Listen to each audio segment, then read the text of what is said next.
Perlahan tapi pasti, pemerintah akan menyetop kegiatan ekspor mineral mentah, baik nikel, bauksit, tembaga, hingga timah. Namun penyetopan ini tentunya akan mengganggu rantai pasok ekspor mineral dan merugikan pelaku industri tambang lokal. Pro dan kontra pun berdatangan, baik dari dalam maupun luar negeri. Anggota Komisi 7 DPR RI yang berasal dari daerah penghasil timah, Bambang Patijaya, mengkritik kebijakan tersebut karena menurutnya sektor tambang timah tidak memerlukan hilirisasi, melainkan produk turunan atau nilai tambah dari timah. Tujuannya kan sebetulnya penyetopan ini ingin memancing adanya investasi. Tetapi problem-problem agar terjadinya investasi di dalam pengembangan produk turunan daripada timah itu tidak pernah diuraikan persoalan-persoalannya. Misalkan saya sampaikan bahwa jika ada sebuah industri ingin melakukan hilirisasi pertimahan di dalam negeri, maka dia akan lebih mahal 11% karena dikenakan PPN. Sementara biaya impornya hanya 1%. Ya kan? Jadi orang lebih baik kalau begitu mengekspor produk timah ingot ke luar negeri, habis itu masuk lagi ke dalam negeri. Karena kalau dia langsung beli dari dalam negeri akan mahal 11%. Nah ini kan tidak dipahami oleh pemerintah. Dan produk ini bukan hanya pada pertimahan, pada mineral lain juga sama. Bambang Patijaya menegaskan, persoalan industri timah bukan di hulu, melainkan pada regulasi, agar bisa menstimulasi investasi. Sementara itu menurut Asosiasi Industri Timah Indonesia atau AITI, jika pelarangan ekspor timah diberlakukan, Indonesia akan kehilangan pendapatan negara sebesar 1,17 triliun rupiah.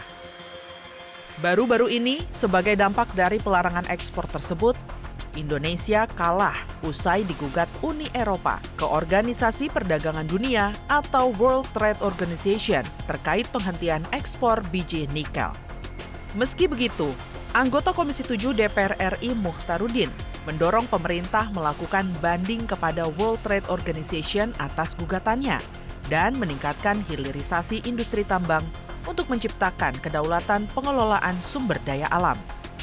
Ia mendorong pemerintah menunjukkan komitmen untuk mengembangkan produk-produk tambang melalui percepatan hilirisasi dengan membangun smelter dan menarik investasi besar guna mendukung produksi pertambangan. Menarik investasi untuk pemberian smelter itu menjadi sebuah keniscayaan yang harus dilakukan. Kenapa? Oleh karena kita ingin mempercepat hilirisasi. Nah, hilirisasi ini kan harus ada smelter. Nah, kalau smelternya sudah lambat akan mengganggu. Sementara kita sudah mengatakan stop, tetapi hilirisasi kita kurang cepat. Nah, ini pemerintah harus ekstra ya, ada percepatan ya, ada percepatan dalam proses untuk melakukan hilirisasi di tanah air. Sehingga kita bisa menjawab tantangan kita ya terhadap kita ingin menyetop hasil-hasil nikel tambang yang belum terhilirisasi. Komisi 7 DPR RI juga mendukung pembangunan smelter tambang dengan konsep green energy dan mendorong kontribusi optimal sektor pertambangan bagi pertumbuhan ekonomi.